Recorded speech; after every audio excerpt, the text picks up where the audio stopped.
All right, Brant, welcome back to another episode of the Fatboyz Dynasty podcast hosted by the Fantasy Holics.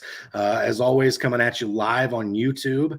Brant, what a busy day, first and foremost. We had the conclusion of the franchise tag deadlines today, and just probably the last 48 hours, just a constant whirlwind of big news, small news, and in between, just nonstop today. Those guys work on their Twitter fingers. Their fingers have got to be cramping at this point. Have you seen a franchise tag deadline day this busy in years past that you can remember? Because I'm struggling to think of any.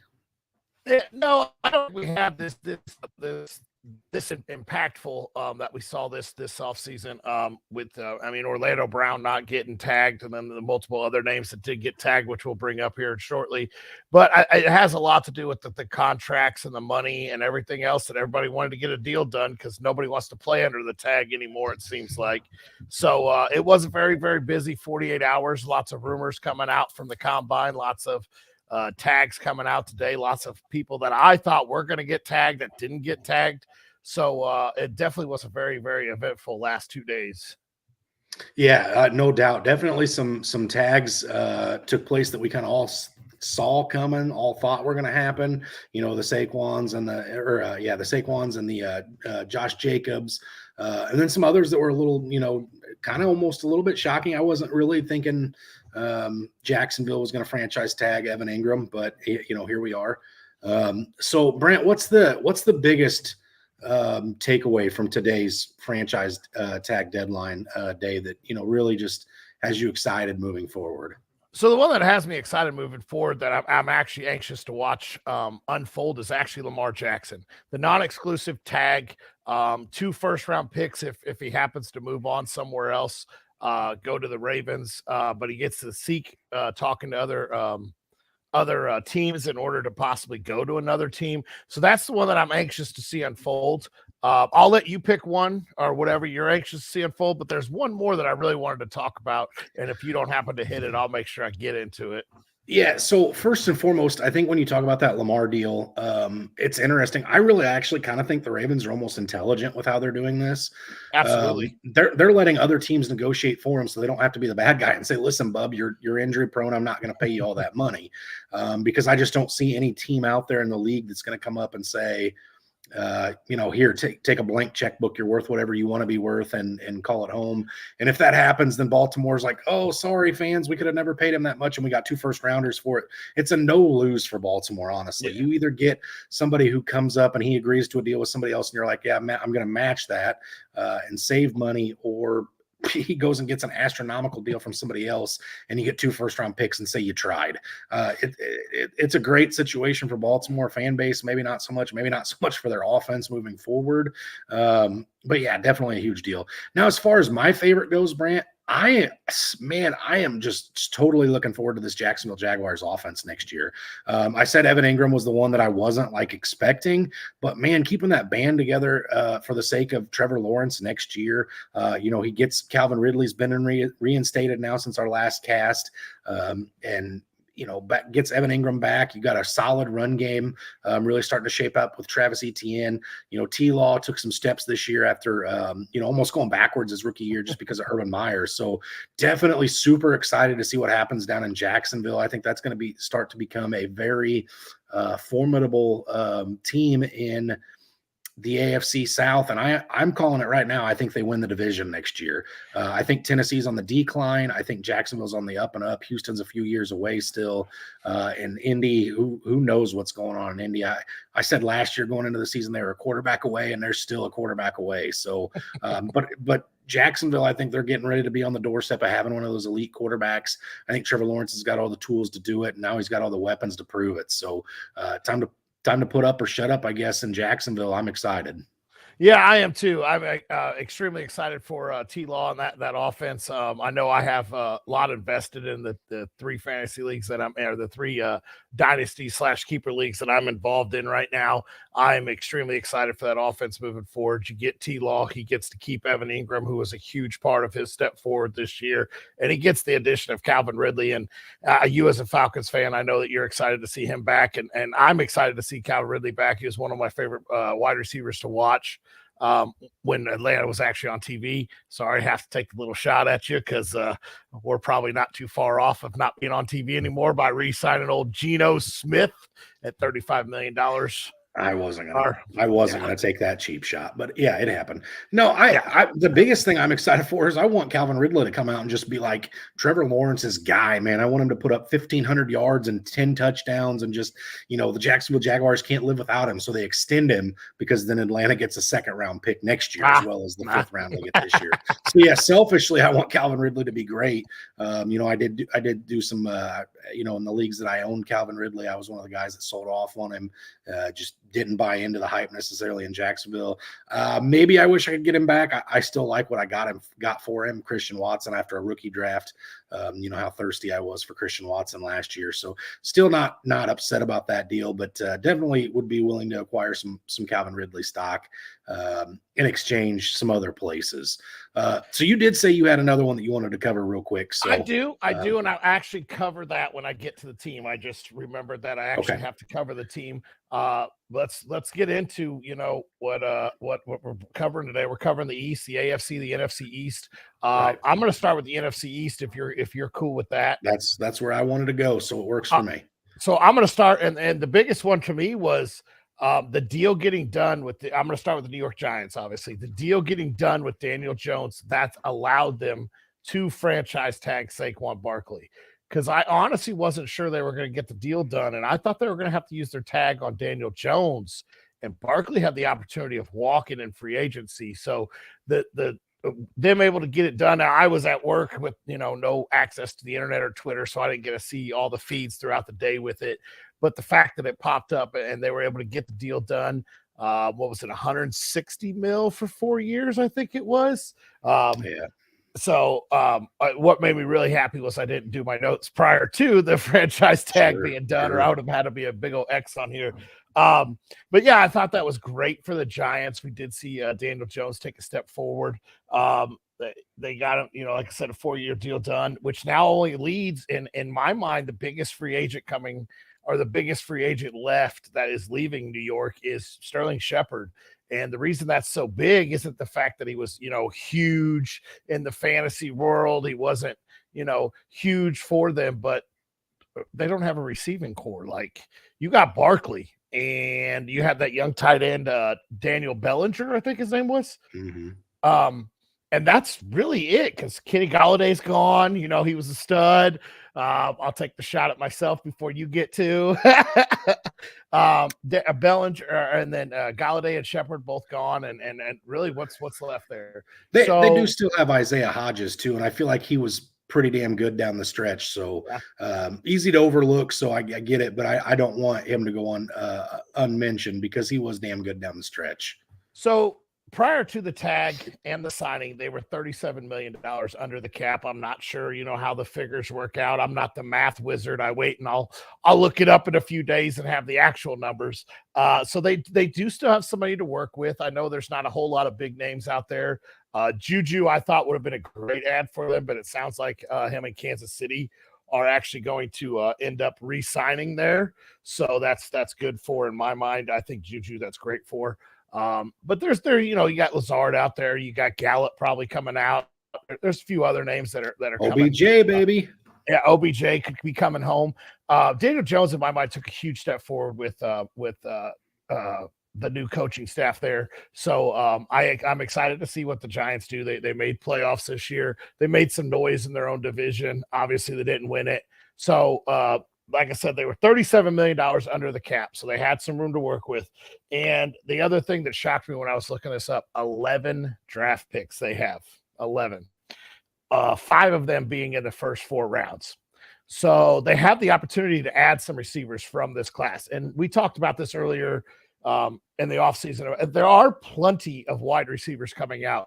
Now, as for an impactful, instantaneous guy that's going to change your offense, I don't know. I don't know if there is one in this draft that's going to instantly come in as a rookie and change your offense. I do believe there are a couple names in Addison and Johnson and Flowers that over the years will be a impactful wide receiver coming out of this draft. So it would just take a little bit of time, especially with that offense. I know they're keeping Barkley, so that will obviously help. So the Giants moving forward is a project on offense. I know their defense started looking a lot better. So the Giants are a team that I think that maybe in a year or two we might be talking about, kind of like the Jets, where the offense might be there. Yeah, we call it the Jets, but I said a year or two. I'm not there yet. We've already talked about who we think are going to be to the moon when we get into our late offseason, early season projections. We've already talked about the team that we're both on board with, but the Giants are moving in the right direction. I still don't know if I'm 100% sold on Danny Dimes, but obviously New York was sold on him. $160 million, 4 years. Good for the Giants. They get everything done. They got plenty of draft picks to work with. Should still have plenty of money to work with. I'm excited to see what the Giants do this offseason. All right, so 3 things I want to add to the Giants, or slash question, I suppose. Number 1, you left my boy out completely. I'm offended. Wan'Dale Robinson is still in town. Definitely another guy that I really liked in the draft process last year. He kind of started getting his groove a little bit and then got hurt. I think he does come back in a big way again next year. But I agree with you. Isaiah Hodgins, Daniel Bellinger, and Wan'Dale Robinson is not an elite wide receiving core. So definitely agree with you there. Number 2, I think you left off the biggest free agent that could come in and make an immediate impact for the Giants, and he's 100% your guy. Jacoby Myers makes a ton of sense in this offense to me. Kind of a big-bodied guy that can really do it all, especially on those short routes. Get Danny Dimes getting some completions, get him, continue to move in the right direction where Brian Daboll kind of wanted him to go last year. Get that confidence built. A guy like Jacoby Myers could be absolutely perfect for that. And then my third part of this, and then I'm done. I'll shut my mouth. Brant, what's the thoughts on $40 million for Daniel Jones? Because I'm kind of beside myself on that. I don't feel like 1 year of production really makes him worth 40, but maybe that's where the quarterback market just is. Yeah, I think it is, and I don't think that the Giants didn't want to invest in a rookie. Maybe they weren't sold on any of the rookies coming out, and they know that they're not going to be high enough to go after Caleb Williams coming out next year. Maybe maybe they weren't sold on Stroud and Young and all the other ones coming out. So maybe they realize over the next 2-3 years they're not going to be high enough to really invest in it. So maybe it was time that they said, hey, that's what you want, that's what you're going to get. So I think that may be what was in their mind. Like I said, he took multiple steps forward this year. I am 100% in agreement with you. The $40 million, no thank you. I'm in the same agreement with you on the Geno, also $35 million average out per year. No thank you. Both of those guys are getting paid more next year than Lamar Jackson is on a franchise tag. I'm pretty sure both of them are making more next year than Carr is also in New Orleans. Blasphemous. It should not happen. That's what I'm saying. The Giants, bad business in my eyes. You franchise tag Daniel Jones, you save money. Just my 2 cents on it. I may be way off, but $40 million for a guy who's done relatively nothing in his career, minus 70-some yard touchdown runs where we fall 5 yards short of the end zone with nobody around. We can do that all day. But I digress. I know the steps were taken forward last year. I'm just not sure it was enough for you to gamble on him. Maybe in my mind, if you do franchise tag him this year and he comes out and has another good year, then you go, okay, I get it. We're improving finally. Let's give you the bag. But for me, it was just a little rich at this point. Oh yeah, absolutely. Like I said, I'm not sold on him, but maybe they just didn't want to. Maybe they didn't want to rebuild that. Maybe they wanted to keep the band together back there. All right, so we're going to move on past the New York Giants here, and we're going to move on to the Washington Commanders. Right now, they're sitting around positive $9 million in franchise or in salary cap space. But they have some issues here. They do. So Carson Wentz is a free agent. Taylor Heineke is a free agent, losing a starting guard this year in Trey Turner. And then on the defense, one of their guys, their big corners, Bobby McCain, is a free agent. So they've got some holes to fill here. And the biggest one being is quarterback. Is it, first and foremost, if you're at this point, you've got some dominoes that have fallen in Derek Carr, Geno re-signed, who I know a lot of people were talking about him potentially going to Tampa Bay. So you've got some names starting to fall. Aaron Rodgers sounds like he may be going to New York. The Jets, which we forgot to bring up at the beginning of the show as well. He is talking to them today. I have to speak on the Jets. It is coming up here in a little bit. Okay. All right. Fair enough. But anyway, at this point, you're looking at guys like Jimmy G, and not that I think Jimmy G would be a bad fit. I would love to see Jimmy G throwing the ball to Scary Terry and Jahan Dotson. But there's tons of questions here. Not a ton of draft space or draft capital, excuse me. They have 8. So, I mean, one more than what they're supposed to. But I do think the biggest piece of business that was going to happen in Washington this year took place already. Securing Daron Payne, whether it be a franchise tag to work on a longer term deal or just keeping him for one more year in town, was the biggest piece of offseason business for the Washington Commanders. They completed that. I'm just really interested because if you're a fantasy owner of Scary Terry or Jahan Dotson or Brian Robinson or Antonio Gibson, you're sitting looking at this quarterback situation going, it can't be Sam Howell, it cannot be. So we'll see what happens, but definitely some question marks. I'd love to see Jimmy G end up in Washington. Yeah, and you got to look at Washington, and I kind of dug a little bit in this in my mind after watching it and kind of looked. These guys got 5 top 15 draft picks on their defensive side of the ball. They do. That over the next few years, they're going to have to fork out money with, Payne. And then you got Young coming up and Sweat and a few more other names on that defensive line. So in my mind, I think they kind of have to start maneuvering some business here. And they're going to have to take a rookie quarterback in my mind, or they're going to have to trust Sam Howell. Because you either keep that defense together or you watch every single one of those guys walk for money. Does a quarterback in this draft fall to 15? I know in last year's class they fell way past where a lot of people expected. Do you think a decent quarterback in this class falls to 15? Not anymore. If you would have asked me prior to the combine, I would have said Anthony Richardson probably does. But those 4 names, those 4 quarterbacks are all, in my mind, are going to be top 10 picks. And they'll have to make a move to move up. And that may be what they have to do is move up. And I think Washington is going to have to move up to go get a quarterback, or pray that they can, just rely on Sam Howell and then, I guess, tank for the number 1 overall next year. But it won't be very hard to tank in their division because all of those teams, in my mind, are on the upswing. Or already at the top of their game. So it won't be very hard for them to, drop every single game in their division. But Washington, I think, has to look at the future there, and you have to get a rookie quarterback, or you have to trust Sam Howell because you're going to fork out a lot of money to keep that defense together. Yeah, you're right. So, excuse me. So I'm going to go into Dallas, and Dallas is a team that I jotted down some of their numbers, but Dallas was a team that was excited me this offseason, and I hate saying that because I absolutely don't like to talk about Dallas. But tagging Tony Pollard, does that mean Zeke's out the door? Do they trust Tony? Are they going to extend Tony for a long-term deal? I absolutely love the fact that they tagged Tony. But that means Dalton Schultz is walking. And Dalton Schultz is going to be one of the highest touted tight ends on the market this offseason. Because when he's healthy, he's done great things in Dallas. And I know there's a lot of places that need some tight ends. And there are some big names, but I don't think there's a whole lot of impactful names anymore. I know Austin Hooper's out there. Evan Ingram just got tagged, so he was out there. I know I'm missing another name after reading some tight ends, but Dalton Schultz, in my mind, is the number 1 guy in the tight end market, and will draw a lot of money. And I don't think Dallas is willing to fork that out. Now, I did just go back and look. Gallup is not a free agent. T.Y. Hilton is, and Noah Brown. So you got Gallup, you got Amari Cooper. In my mind, they have to add a wide receiver too. CeeDee Lamb, not Amari Cooper. Oh my goodness. I cannot believe I just did that. At least you knew what I meant. I'm glad you're here to fix me. But yeah, you got CeeDee Lamb and Gallup. That's it. They went out and they added T.Y. Hilton. He did great. He did great when he was there. When he was on the field, he was very productive.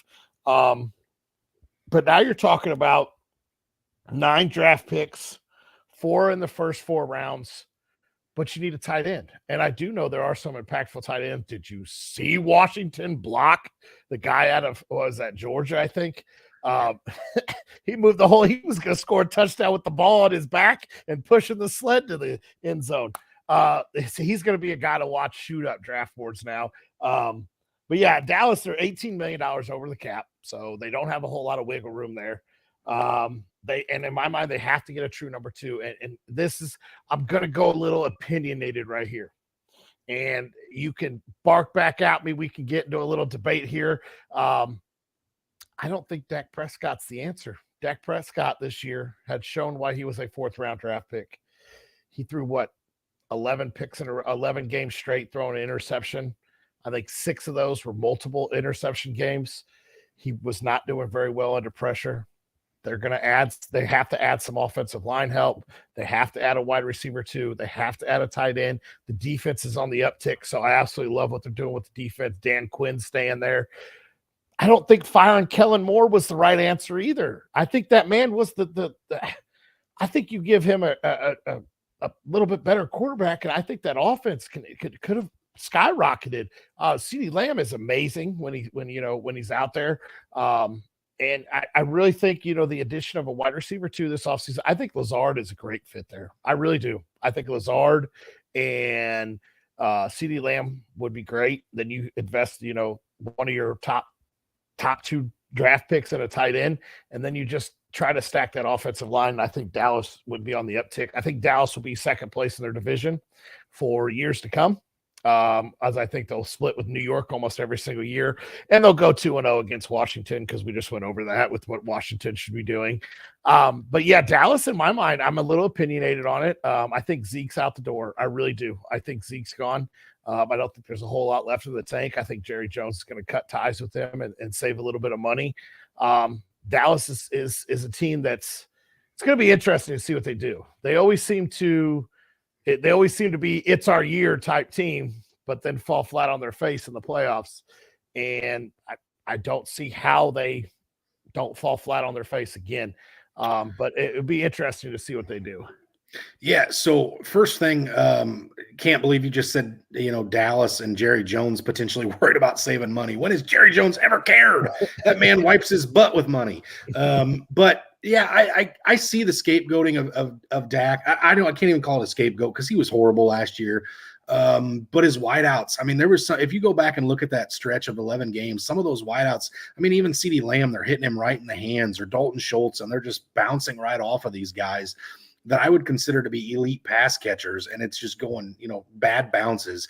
Now, some of them are obviously horrendous throws, and he makes his bad reads because he is a 4th-round quarterback potentially, or truthfully, that's where he's drafted. You can't get around it. But I think Dak is right there on the fringe. And I know you and I have had this conversation before about Dak is the worst quarterback that could potentially take his team to a Super Bowl.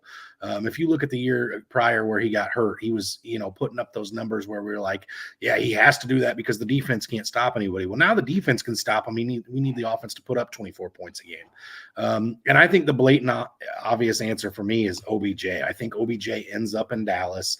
I think it's a great fit if OBJ can keep from being that predominant diva wide receiver we've seen. But Dallas was successful with Tony Romo and Terrell Owens, so they're no strangers to the diva wide receiver. Michael Irvin, hell, he was one of the first diva wide receivers to exist. So I think Dallas is a perfect fit for OBJ. I think Jerry's world would be a great spot for him. Now, the other thing I want to hit on is Jerry Jones has already come out publicly stating how much he wants Zeke back too. And I almost feel like the Tony Pollard franchise tag happened because Tony was probably like, yeah, I'm not sharing a backfield with this dude again. He's fat. He needs to sit on the couch and eat Ben and Jerry's. He doesn't need to be running the ball, 15 times a game. Tony Pollard probably wanted out and not to, get those chicken wing grease on the ball and the filling up the pot of Salvation Army pot with Reese's Puffs. But again, listen, Zeke is past his prime at this point. He's lost a step. He's lost, the ball security is an issue, but if Jerry wants Zeke back, Jerry's going to get what Jerry wants. So Dallas is a team that I do think you said will be perennial second place finishers. I think Dallas will challenge for that division every year. And the main reason is because of what Philly stands to lose this year. And if you don't have anything else to say about Dallas, I'm going to jump into Philly, but I'll give you a chance to rebuttal my comments if you'd like. Salvation Army bucket full of Reese's Puffs. Now you're talking. Yeah, I salivated too. It's fine. Well, so needless to say, we both think that maybe Zeke needs to be sitting in the press box eating wings with Jerry Jones or sharing a carton of Ben and Jerry's, whichever way they want to go. No, I don't have anything else to say. Like I said, Dallas was the team that I hate talking about, but they have a lot that they need to do in my mind on the offensive side. All right, so let's talk about the NFC representatives of the Super Bowl. Definitely had a chance to win a Super Bowl. Just here, 2 weeks ago. Currently sitting at $5 million over the salary cap. So there's some issues there. Now here's where it gets to be a problem. So you've got two starters on the offensive line that was a big part of how good they were this year, that are free agents in Jason Kelce and Isaac Samalo, something like that. Hard for me to say. And then Miles Sanders and Boston Scott are both free agents. So I know, and I'll give you your kudos to this, Kenneth Gainwell should stock go up if we don't see some kind of cheap deal done with Miles Sanders to prevent that from being a thing. Now, here's where the problem lies, Brant. Listen to these names that Philly is losing on the defensive side of the ball, or potentially losing. Fletcher Cox, Robert Quinn, Brandon Graham, Javon Hargrave, James Bradbury, Chauncey Gardner-Johnson, Ndamukong Suh, just to name a few. There's several other guys that were rotational pieces that I left out.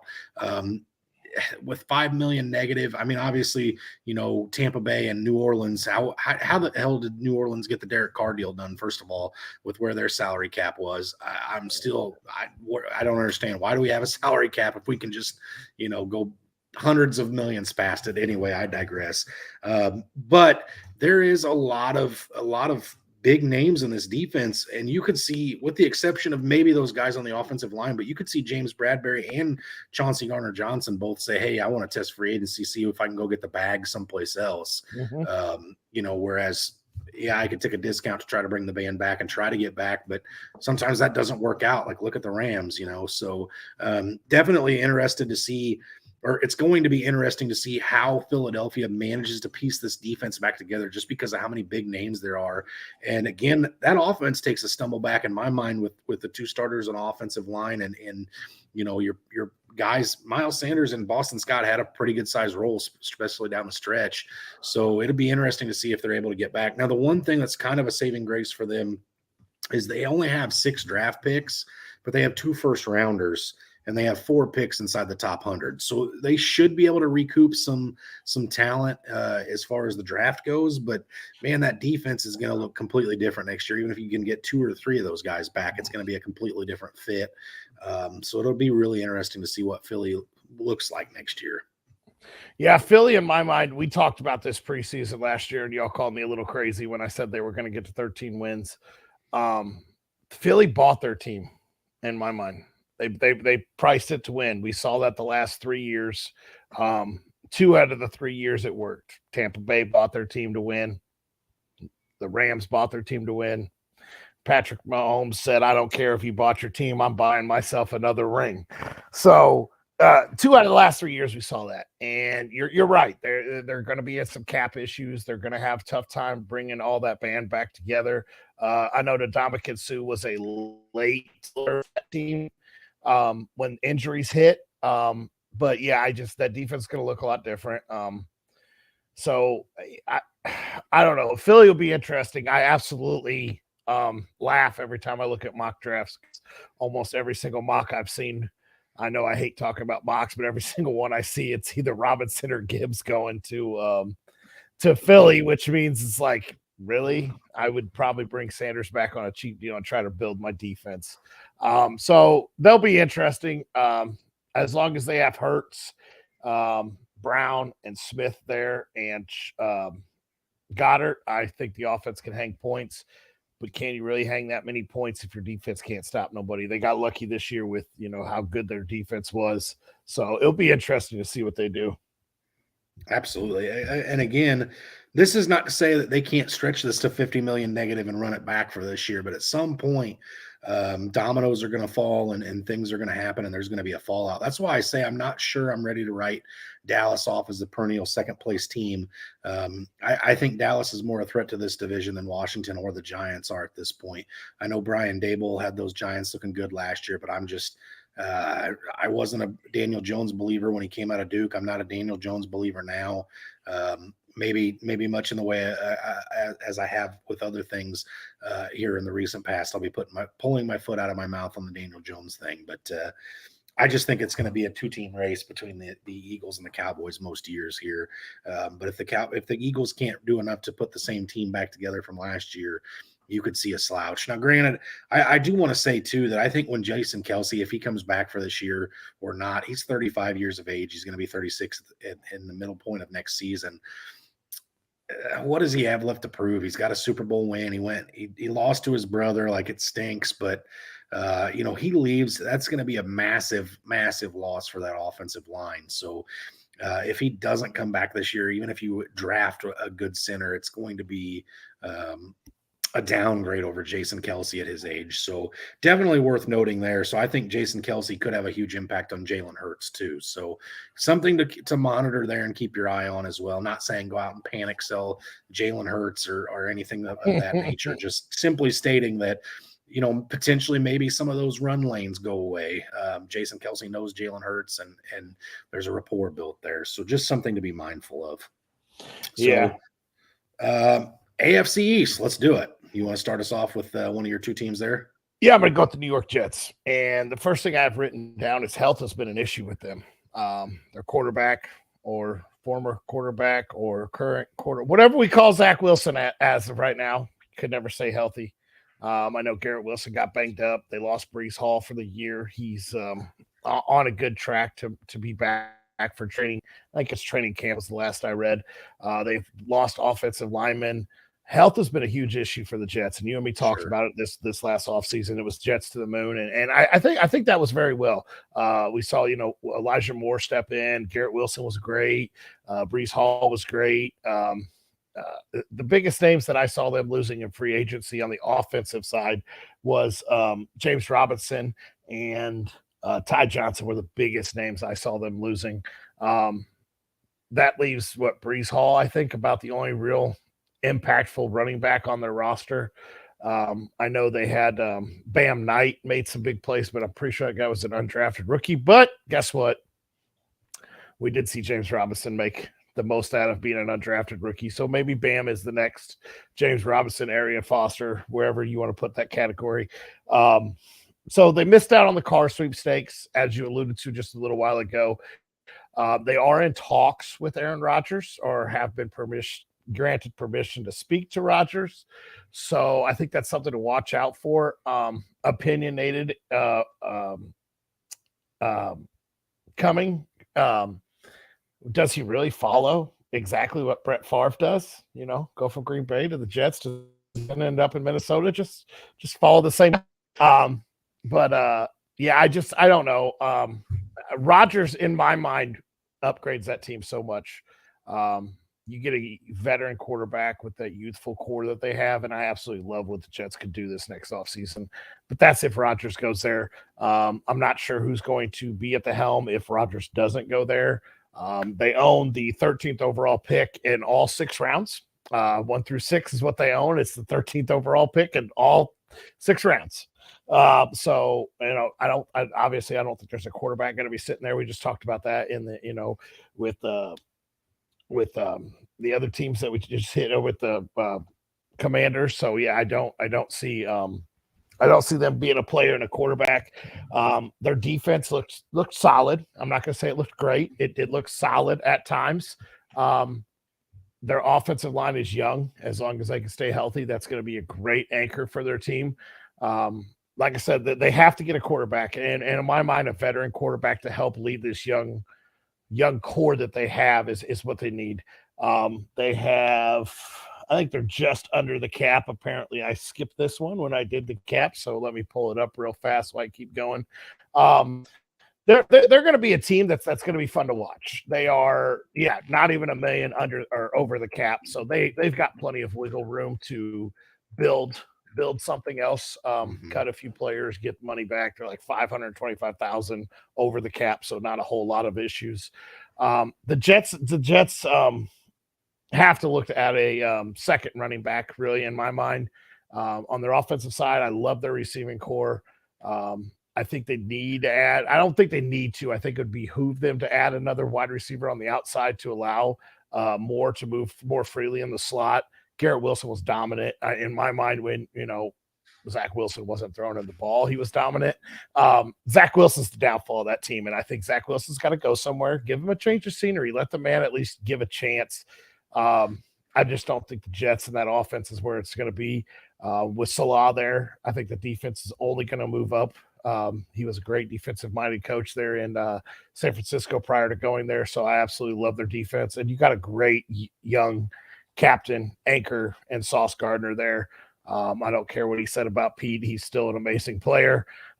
So the Jets are going to be a team that's going to have a lot of fantasy impact. And I think as long as Breece Hall gets back healthy and he's not missing a beat, as long as they add some type of quarterback that can continuously keep those wide receivers involved and not, throw to the other team 9 times in a game or whatever Zach Wilson did, the Jets will be just fine. They have, like I said, they've got rounds 1 through 6, so they have 6 picks total. They got a little cap wiggle room. We'll see what the Jets do. I don't see them making any big impactful moves in the free agent market. I do think that they're going to make a big splash in the draft market, whether that be trade up or trade down for a guy that they're really interested in. I do think that they're going to make a move. And like I said, that move may include getting Aaron Rodgers. And I think that would be a big splash move that would not so much shock the world, because we have talked about it. The rumors have been out there, but I think that's what the Jets really need, is they need a veteran to lead that team.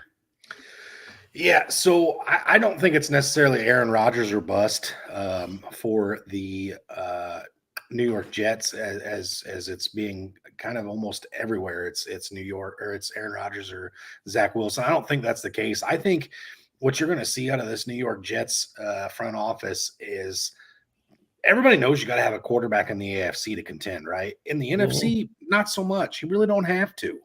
The NFC's got way weaker quarterbacks across the board than the AFC does. I could see the Jets going and saying, okay, listen, Rodgers ain't happening. Let's go push the Lamar Jackson stuff. And you have all offseason really to do that until whether somebody else makes the deal or whatever. But I'm not so sure it's Aaron Rodgers or bust. I know I'm not the first person to throw that Lamar Jackson to the Jets out, but I think you could see them be really aggressive. And if you miss out on 1A and 1B, maybe you go 1C and you've got Lamar right there. Because maybe the Jets weren't expecting Baltimore to non-exclusive tag him. Maybe that's a change in the plans, and you're going to wait senile Aaron Rodgers out and see what happens with him first, and then move on. But yeah, I mean, you're absolutely right, Brant. You put another quarterback on there, and it's the Jets to the Jupiter. I mean, Garrett Wilson, Elijah Moore, Corey Davis, even for that matter, Tyler Conklin, Breece Hall, Michael Carter. I mean, this offense is going to be electric with any kind of a decent signal caller in the backfield. So, Joe Flacco and Mike White made that team look really good. So imagine what Aaron Rodgers or Lamar Jackson or Jimmy G or any of these guys will do if they're given the opportunity with that team. So I definitely think the Jets offense could be extremely fun next year for sure. Yeah, Jimmy G was a name that I didn't even think about. He also has ties to Slaw, so that's a very good name to be maybe throwing out there too, if it is. But like I said, a veteran presence would probably bring that team up. Absolutely, I think I agree. And again, Jimmy G, just the same way I mentioned with Scary Terry and Jahan Dotson, Garrett Wilson and Elijah Moore with Jimmy G would be really fun for fantasy purposes. So let's move right along into another team in the AFC East, obviously, with the New England Hoodies, the New England Bill Belichick's, the New England Patriots. They have $26 million positive on the salary cap, so they've got money to spend. Realistically, they're not really losing a whole lot. You've got Nelson Aguilar, Jacoby Myers, Damian Harris offensively. Yeah, those guys are all pretty good role pieces, but none of them really did anything outstanding in their time with New England. Nothing that, the offense is going to fall flat on their face if those guys leave. Defensively, you're missing a little bit bigger. You're missing Devin McCourty, Jonathan Jones, and Jabril Peppers. So some big names from your defensive side of the ball. But the one good news is, much like the New York Giants that you talked about a little bit ago, the New England Patriots have 11 draft picks in this upcoming draft. They have 3 in the 4th round, 3 in the 6th, and then they own a single pick in every other round. So, and we all know with Bill Belichick, the pick is either amazing or it's like, who's that guy and how did he get drafted this early? New England's going to be really fun. And another thing that I think is really interesting when we talk about New England is there's a lot of rumors that Josh McDaniel and the Las Vegas Raiders could try to tempt Bill Belichick into trading them Mac Jones. We saw Bailey Zappi come in and look pretty good at some points last year. We saw Mac Jones kind of struggle a little bit, maybe take a step backwards instead of that step forward that a lot of people were expecting him to take in that second year. So it'll be really interesting, I think, to see what the Patriots do. Do you, if you've got the Raiders that are willing to give you a first this year and maybe a third or something next year for Mac Jones, do you turn that down? I don't know, because the Raiders do have the 7th overall pick. At that, plus whatever pick the Patriots have, they could move up and go get their guy if it's a Will Levis or a CJ Stroud or a Bryce Young potentially. So that would definitely be really interesting to see what the hooded mastermind Bill Belichick can do with this offense and this offseason and this money and the draft capital that they have, because all those things combined they scare me for the AFC East and the AFC teams with Bill Belichick, because this man can make things happen, and that's a recipe for success for New England.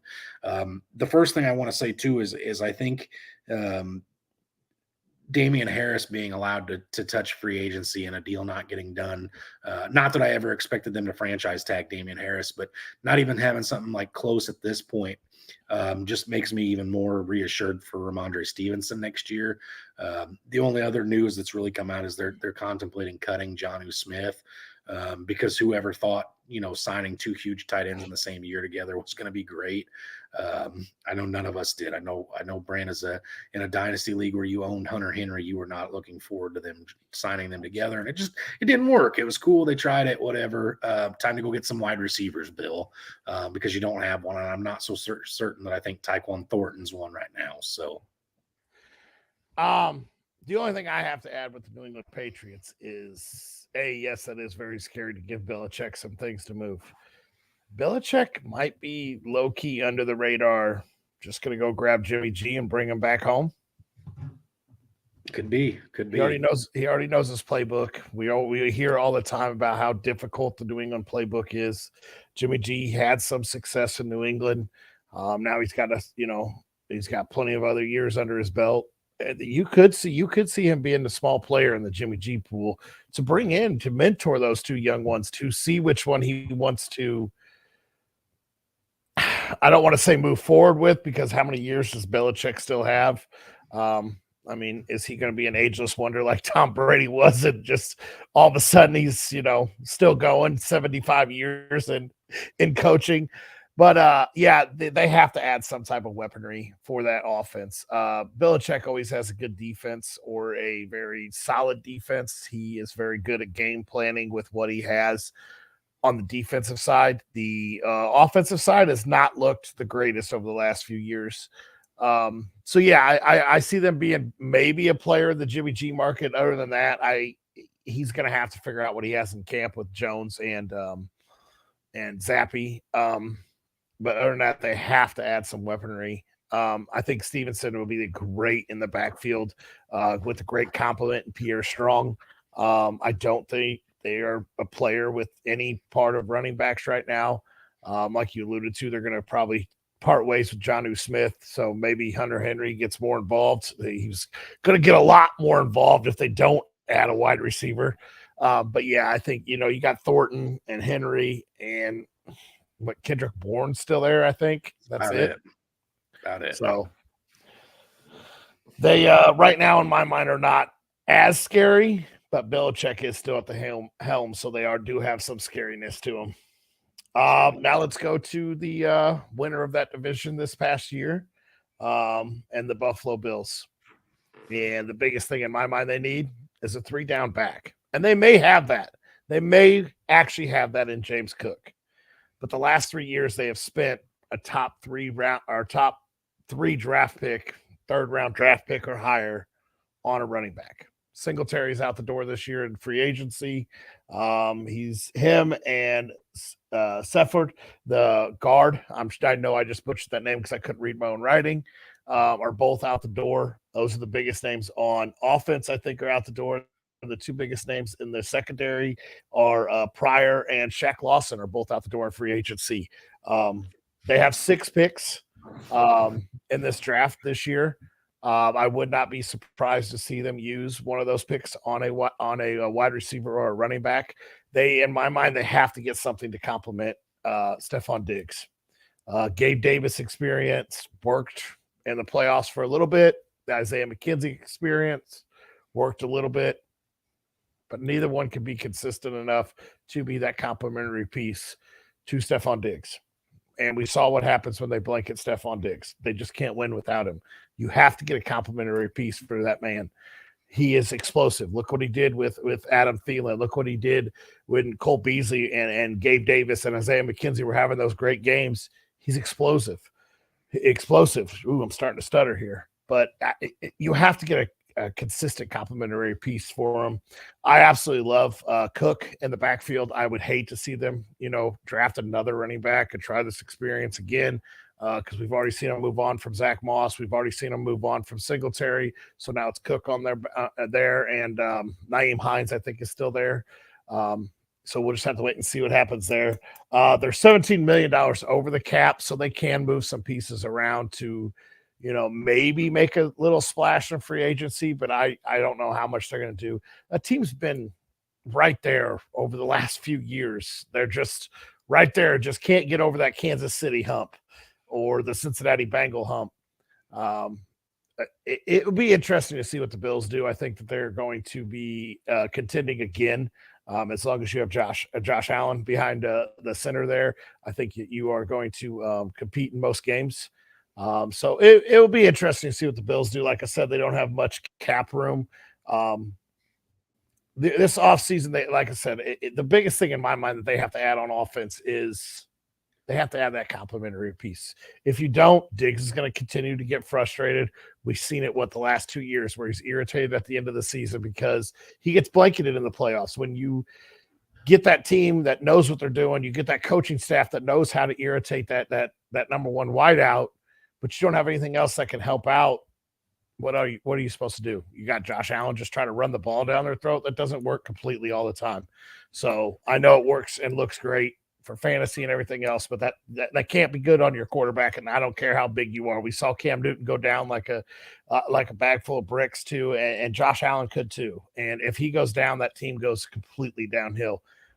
So I feel like they have to do something to continue to keep Josh Allen protected to the best that they can, and allow him to be able to open up his arm and that playbook a little more with the second wide receiver. I really think that that's what they have to do.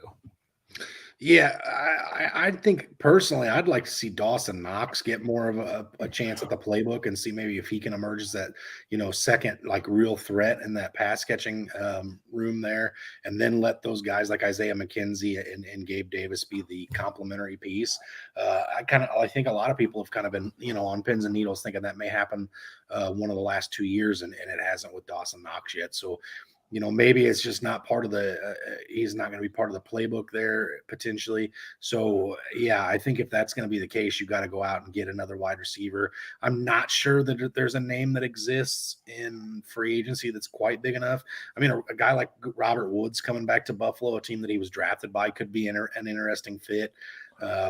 But nobody else. Maybe Juju, if Juju doesn't sign with Kansas City, could be that complimentary piece to Stephon Diggs. But there's really not a whole lot out there in the wide receiver market to, put on a silver plate and feed to Josh Allen that's going to take this team. So I think they're honestly going to have to do it by keeping that defense getting better, which has happened slowly over the course of Josh Allen's career in Buffalo, because the offense is going to be good. Well, like you said, as long as you have Josh Allen, I think if they build that defense up a little bit, that could answer some of the problems. Excuse me, with having to keep up in shootouts where Diggs gets taken away too, and I do think I don't know if I necessarily want to dub him as a 3-down back, but I do think James Cook can be relevant moving forward, I guess, if you will. I think there's a solid chance that he could be a guy that catches a lot of passes and helps out with Josh Allen quite a bit. So I think Buffalo's on the up and up still. I'm not ready to wave the white flag on them yet. I'm not saying you are either, but mainly because I don't want Bills Mafia coming at me with a pitchfork. So pitchfork at a table. Yeah. So I do think that they're like you had kind of alluded to, maybe a running back, maybe a wide receiver, but I think this team could be a Super Bowl contender again, every year if they don't add to anything other than what they already have. Just a couple different bounces going a couple different ways, whether it be the game clock a couple years ago or maybe, just some different breaks in that Cincinnati Buffalo game this year. So, just one of those things that it is what it is, and we'll see what happens moving forward. But I think Buffalo's still on the up and up, and I still think they're the guys to beat in this division. So, last but certainly not least, we're going to talk about the Miami Dolphins, probably the nicest weather team out of anybody in this AFC East division. A lot of snow games coming out of this division, but Dolphins are 16 million over the salary cap right now. So again, there's some wiggle room there. It's not great, but there's some room to get some things done. And probably the 1B to Dalton Schultz's 1A in the tight end market is Mike Gesicki in my mind. Mm-hmm. Another free agent tight end that I think was slipping your tongue earlier when you were talking about him. But Mike Gesicki's been a guy that's been he's had some fantasy relevant times in Miami. And then there's been other times where it's like, not so much. Where was he at? Because you get one game where he's got 30 points the next 3 weeks, he has 0. So it's just one of those things. Now, Teddy Bridgewater is also a free agent, and left tackle Eric Fisher. And then I thought this was interesting, not necessarily that they're big names, but Raheem Mostert, Jeff Wilson Jr., Salved Ahmed, and Myles Gaskin are all 4 free agents. So if a running back winds up in Miami, there's going to be some big fantasy relevancy there, even if it's a guy like Jeff Wilson Jr. re-signing, which is not out of the realm of possibility. There's some fantasy relevancy. Tell me a guy like David Montgomery wouldn't be extremely fun in Miami. Mm-hmm. But the one big piece on defense that I think that they're going to have to re-sign, otherwise this trade just looks awful, is Melvin Ingram, who they got in a trade recently. Again, if you don't do something to re-sign him, I think that just makes that trade even worse. And then the issue with Miami that you get into is these guys have 5 draft picks in the upcoming draft. One of those was stripped because of the partying with a free agent quarterback on a yacht prior to the legal tampering window last year. So, Miami's definitely in a bad spot, and anybody who has a heart and watches football, which I know a lot of us in the fantasy community, it's like, yeah, it's sad, but I want my fantasy team to win. But Tua took some hits last year, and the end result were things that if you were sitting watching the game with your kids, you're like, don't look at the TV, honey, look away, look down, whatever, because it was scary. I mean, it really was. And then, so there's rumors that he's taken jujitsu classes. When I say he too, obviously taking some jujitsu classes to learn how to fall better. I don't know. I guess that could be great, but Miami's come out and said that they're willing to entertain the idea of every possibility at quarterback. They don't have draft picks to move up to go get a quarterback in the draft, so I'm assuming this would be some kind of a free agency target thing. But Miami's definitely going to be one of those teams that I'm not sure it's going to be real fun to watch this offseason. It may be like a dumpster fire where it's like, man, it looks bad, it smells bad, but I can't look away. That may be what's going on in Miami this year. I know Mike McDaniel is kind of swaggy, but I'm just not sure that this Miami team is going to be a whole lot of fun to watch next year. I know Tyreek and Jalen Waddle will argue, and the owners of those two will argue with me tooth and nail. But I guess the off season for sure is going to be painful. I think in Miami, what they put on the field may not be. Yeah, you alluded to Tua. I mean, Tua, he got hurt prior to the playoffs, and he still wasn't cleared by the Pro Bowl by the NFL. I know he's taking jiu-jitsu classes. They're looking into building a special helmet for him. That's bad. Like, I don't care what you do. That's bad that your quarterback has to go through all of that to continue to play this game. And I get it. It's impactful game. I get it, but you got to worry about his safety after the NFL. And I don't know if Tua has anything to give after the NFL after taking some of those hits this year.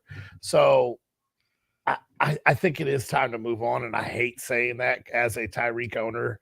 I gave up a lot to go get him last offseason. Thank goodness he led me to a championship this season. But you didn't give up all that much. You were gifted. We don't need to say you gave up a lot. You were gifted.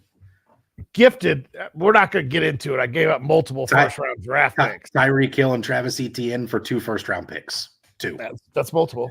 That's one for each player. You were gifted. We're not going to get into it. I'm not going to put you out in front of everybody, but you were gifted. You didn't overpay for Tyreek. You were gifted. Once again, he offered the trade, so it's. I'm not saying you're wrong for taking it. I'm just on him. Let's not twist anybody's arm here into thinking that you were forced to take a Tyreek Hill trade. I didn't say I was forced, but once again, he shouldn't have offered that trade. Right. But yeah, either way, I think it might be time to move on. And I know you like Tua. I know you had high hopes for him, as did I. It was that tank for Tua and everything else, but I just don't think he's the answer. I'm sorry. I think it's bad when you have to do all this extra work just to keep him up. Yeah, I agree. So we've got one more set of divisions left.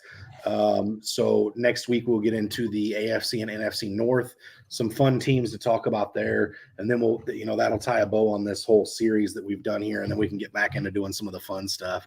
Again, this is not, super sexy stuff, but we will come at you and update, prior to the start of like the division stuff next week, kind of like we did this week. Next Monday starts legal tampering. So there'll be some news come out that we can talk about for sure. And maybe some possible trades with Aaron Rodgers. Who knows what happens in between, March 7th today and next Monday when we record again on the 13th. So definitely be mindful of that. Brant, I know I speak for both of us when I say we're ready to get out of this stuff and get into stuff that's a little more appealing. Crunching numbers and things like that are not my forte. So definitely ready to be done with that. But thanks again for tuning in. Thanks for sticking with us as we get through this dry part of it a little bit. We're coming out on the other side with, stuff for the draft and we're almost into the really fun part of the off season here. So should be, the busy time of the year for us dynasty owners. So we'll try to help get you through that portion of the off season. One last thing I wanted to bring up real quick. The Fantasy Holics page is growing to a website. A domain name has been purchased at this point, fantasyholics.com. It's going to be up soon, so keep your eye out for that page. You'll be able to find direct links to Brant and I's casts, as well as Seth's cast on Defense Wins Fantasy. You'll be able to get some hopefully at some point you'll be able to click on there and get some direct links to like Brant and I's rankings in the off season as well as mock drafts and things of that nature that we put together. So be on the lookout for that. And Brant, anything you'd like to add here? Yeah, I definitely am excited to get into or out of these divisions, but I mean, you summed everything up. It's really, the dry part of the off season, but as always, stay hungry and stay fat, my friends.